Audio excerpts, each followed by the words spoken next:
पुराण महात्मा।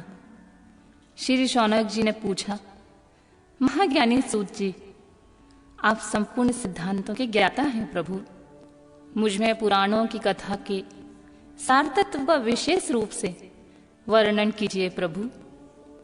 ज्ञान और वैराग्य सहित भक्ति से प्राप्त होने वाले विवेक की वृद्धि कैसे होती है, तथा साधु पुरुष किस प्रकार अपने काम, क्रोध आदि मानसिक विकारों का निवारण करते हैं।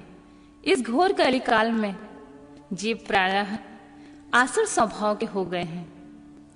उस जीव समुदाय को शुद्ध बनाने के लिए सर्वश्रेष्ठ उपाय क्या है? आप इस समय मुझे ऐसा कोई शाश्वत साधन बताइए जो कल्याणकारी वस्तुओं में सबसे उत्कृष्ट एवं परम मंगलकारी हो, तथा पवित्र करने वाले उपायों में सर्वोत्तम पवित्र कारक उपाय हो। तात वह ऐसा साधन हो जिसके अनुष्ठान से शीघ्र ही अंतःकरण की विशेष शुद्धि हो जाए और उससे निर्मल चित्त वाले पुरुष को सदा के लिए शिव की प्राप्ति हो जाए। श्री सूत जी बोले, मुनि श्रेष्ठ शौनक, तुम धन्य हो, क्योंकि तुम्हारे हृदय में पुराण कथा सुनने का विशेष प्रेम एवं लालसा है। इसलिए मैं शुद्ध बुद्धि से विचार कर तुमसे परम उपाय, परम उत्तम शास्त्र का वर्णन करता हूं। वत्स, वह संपूर्ण शास्त्रों के सिद्धांत से संपन्न, भक्ति आदि को बढ़ाने वाला तथा भगवान शिव को संतुष्ट करने वाला है। कानों के लिए रसायन, अमृत स्वरूपी तथा दिव्य है, उसे तुम श्रवण करो। मुने, वह एक परम उत्तम शास्त्र है। शिव पुराण जिसका पूर्व काल में भगवान शिव ने प्रवचन किया था, यह काल रूपी सर्प से प्राप्त होने वाले महान त्रास का विनाश करने वाला उत्तम साधन है। गुरुदेव व्यास ने संत कुमार मुनिका का उपदेश पाकर बड़े आदर से संक्षेप में इस पुराण का प्रतिपादन किया है। इस पुराण के प्रणयन का उद्देश्य है कलयुग में उत्पन्न होने वाले मनुष्यों के परम हित का साधन। यह शिव पुराण परम उत्तम शास्त्र है। इसे इस भूतल पर भगवान शिव का वांग्मय स्वरूप समझना चाहिए और इस प्रकार से इसका सेवन करना चाहिए। इसका पठन और श्रवण सर्वसाधारण रूप है।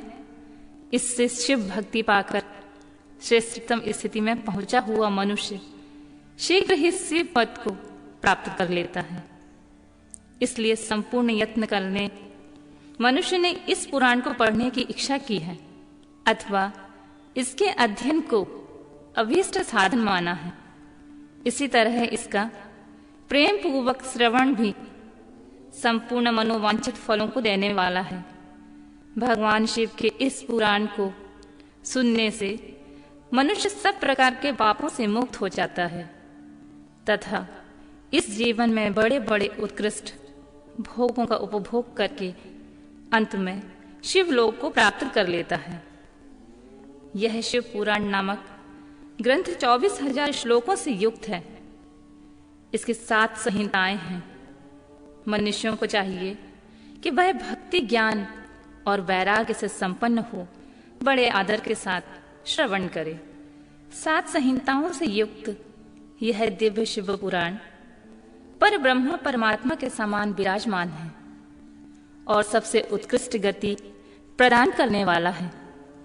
जो निरंतर अनुसंधान पूर्वक इस शिव पुराण को वांचता है अथवा नित्य प्रेम पूर्वक इसका पाठ मात्र करता है, वह पुण्यात्मा है। इसमें संशय नहीं है। जो उत्तम बुद्धि वाला पुरुष अंत काल में भक्ति पूर्वक इस पुराण को सुनता है, उस पर अत्यंत प्रसन्न हुए भगवान महेश्वर उसे अपना पद प्रदान करते हैं। जो प्रतिदिन आदर पूर्वक इस शिव पुराण का पूजन करता है, यह इस संसार में संपूर्ण भोगों को भोग कर अंत में भगवान शिव के पद को प्राप्त कर लेता है। जो प्रतिदिन आलस्य रहित हो रेशमी वस्त्र आदि के वेस्टर्न से इस शिव पुराण का सत्कार करता है वह सदा सुखी होता है। यह शिव पुराण निर्मल तथा भगवान शिव का सर्वत्र है। जो इहलोक और परलोक में भी सुख चाहता है उसे आदर के साथ प्रयत्न पूर्वक इसका सेवन करना चाहिए। यह निर्मल एवं उत्तम शिव पुराण धर्म, अर्थ, काम और मोक्ष रूप से चारों पुरुषार्थों को देने वाला है। अतः प्रेम पूर्वक इसका श्रवण एवं विशेष पाठ करना चाहिए।